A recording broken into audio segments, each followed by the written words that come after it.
très tôt au lendemain de la mise en place de l'Internet au Sénégal, nous avons eu l'honneur de participer à l'initiative Acacia, dont certains se rappellent ici. Et l'objectif, c'était l'appropriation des technologies au niveau des communautés de base.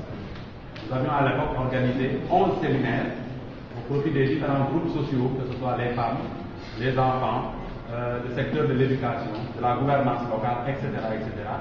Très tôt, je pense en 96, 97, pour justement montrer aux uns et aux autres quel pouvait être l'apport des technologies dans le cadre de ces préoccupations quotidiennes.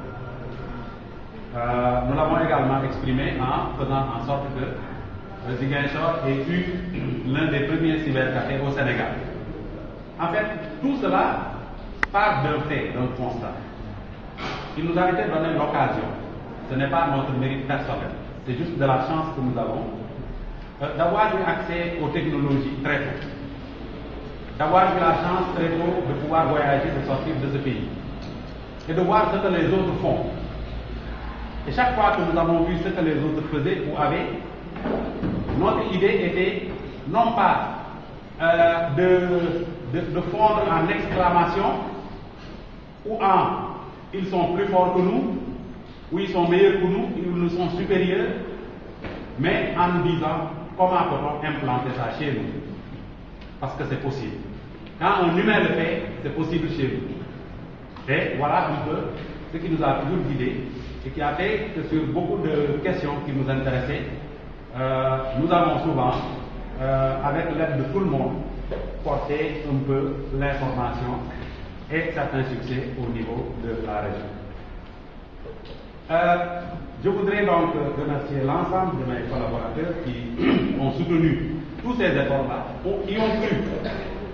Parce que des fois, je me rappelle quand nous inaugurions le cybercafé ici, un monsieur m'a soufflé à l'oreille une expression que je ne vais pas reproduire aujourd'hui parce qu'elle peut paraître péjorative, mais c'est comme s'il me disait que nous étions en train d'offrir quelque chose qui était loin et très loin de ceux à qui on l'offrait. Mais les résultats ont montré qu'on n'avait pas tort et que ceux à qui on l'offrait étaient en mesure de le gommer, de le transformer et de se l'approprier. Et ça, c'est très important. Donc, souvent, on a paru un peu fou et ses collaborateurs, mais aussi certains, nous ont soutenus. Nous ont presque géré comme un fou et c'est peut-être le succès d'aujourd'hui, relatif d'ailleurs. C'est à la mesure de tout cela, de tout le soutien que nous avons obtenu. Je dis souvent que notre chance, nous avons beaucoup de chance. Personnellement, j'ai beaucoup de chance.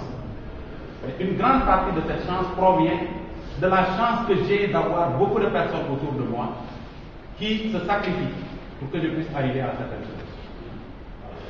La deuxième phase de ce concours, j'avoue que je l'avais un peu sous-estimé, mais quand je m'y suis mis le jour même de la clôture, je me suis aperçu que ce n'était pas aussi simple.